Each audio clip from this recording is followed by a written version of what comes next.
Ladies and gentlemen, hello, the most MMORPGs. And today we're talking about the Endless Forest. The craziest, the weirdest, the creepiest MMORPGs that you can find, you will see in these videos. And what I found in the end of this video, it will shock you. So stick till the end. My name is PLK, please subscribe to the channel and let's go. Imagine a game where you're not a hero. There is no combat, no quests and no way to win. Only the quiet existence of a deer in an endless dreamlike forest. It's a game that defies every convention of MMORPG, yet offers a unique experience that lingers with you. If you love MMORPGs but want something entirely different, something that feels like stepping into a meditative fairy tale, the Endless Forest is an experience. I'll be honest with you, many people will not like it, or maybe not want it. And the main thing is, it's okay. So I will share this experience with you and I will be maximum transparent. The Endless Forest is an online multiplayer experience where you play as a deer with a human-like face. Kinda creepy from the first look, I agree? Roaming in a mystical forest with no clear objectives. The game developed years ago. It feels more like a performance art piece or an interactive theater than a traditional MMO. It reminded me of a unique interactive theater experience I once had in New York, where I followed live actors through the darkness multi-story building reimagining Shakespeare's Macbeth. Endless Forest immerses you in an eerie, beautiful and cryptic world. What makes this game so unique is its refusal to conform to traditional gaming norms. For MMORPG enthusiasts, it's like stepping into an alternate reality, where the joy of exploration and interaction replace the grind of leveling up. It doesn't tell you what to do or even why you are there.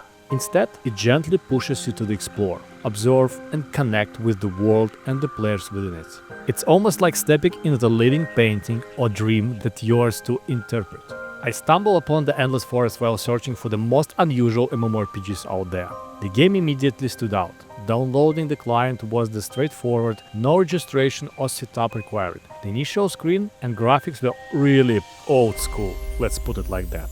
Unpolished and almost uninviting. I will be honest, it was few times during the recording when I wanted just to stop it and delete the game. But I decided to give it a chance. I was immediately dropped into the world as a deer, free to explore.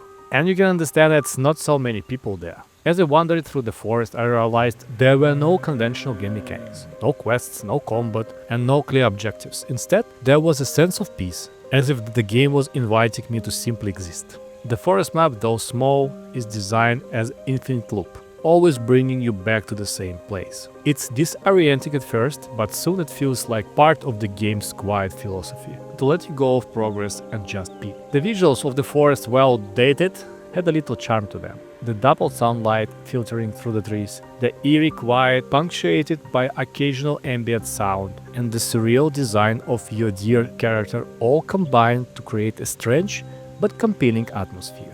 For the gamers used to the vibrant visuals and high action of modern MMORPGs, this world feels like an invitation to slow down and reflect.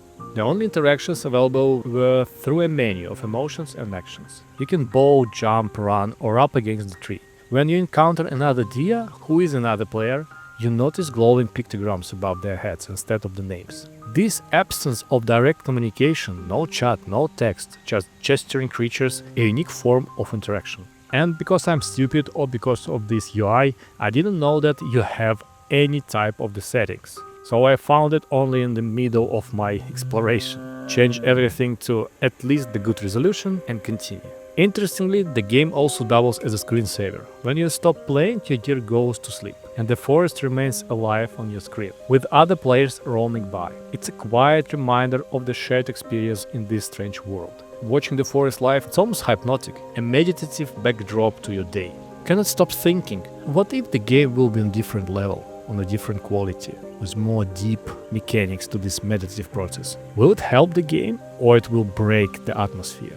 What intrigued me the most was the sheer openness of the experience. The game doesn't give you tools for survival or progress. It gives you tools for expression. This led to the moments of improvisation, like approaching a group of sleeping deers and deciding whether to lie down with them or jump around to see if anyone reacts. It's actually the refreshing twist, a game where the focus shifts entirely to personal creativity and subtle connections. Part 3, the emotional core. The simplicity of the game design led me to focus on the smallest details. Running through the forest, I noticed other deer sleeping near the graveyard on a mysterious statue. It was haunting, yet curious. Looked like they were offline, just sleeping there. Though I couldn't speak to them, there was a palpable sense of connection. We existed together in that moment, bound by the shared experience of the game. Adjusting the game settings was another unexpected discovery. Like the Dark Souls, minimal guidance, the Endless Forest offers no tutorial, no hints, and no explanation. You learn through the exploration and observation, creating a sense of wonder, of curiosity. For MMORPG players who enjoy discovery-driven gameplay, this is an experience that resonates deeply. One particularly memorable moment was discovering a small clearing with a statue in the center. It felt like a secret, a hidden piece of the game's lore that was left for players to interpret. Moments like this make Endless Forest feel more like a collaborative story than a traditional game. It's not about what the game gives you, but what you bring to it as a player, with super limited tools. My biggest question after this experience was, why does this game still exist? Who are these players keeping it alive? That's when I found the official forum. To my surprise, it was vibrant and super active, with countless posts from this year and years past. The community is deeply engaged, sharing stories, emotions, and even role-playing their dear characters. What struck me most was the tone of the forum. Players weren't just describing their in-game actions, but delving into the personal emotions and narrative tied to their characters. Some posts were light-hearted, others hauntingly beautiful or deeply introspective. It felt like a safe space where people shared their vulnerabilities, supported each other, and created a collective mythology for the forest. One player described how their dear character was a reflection of their own struggles with isolation, using the game as a way to process their feelings. Another wrote about impromptu gathering of players near the hidden statue, turning it into an unknown ritual.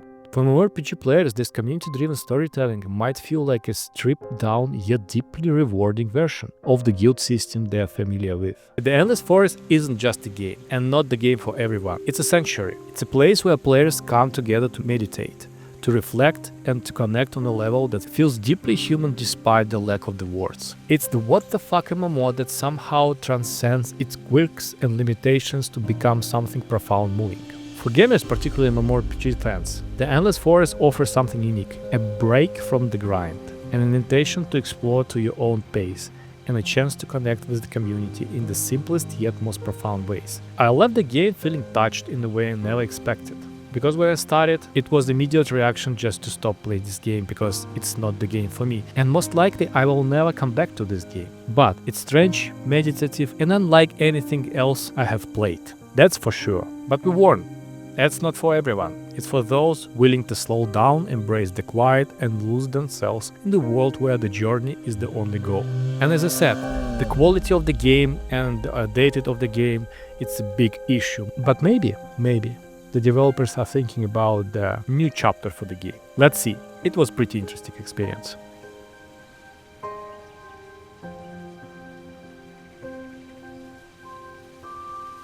That was kind of experience.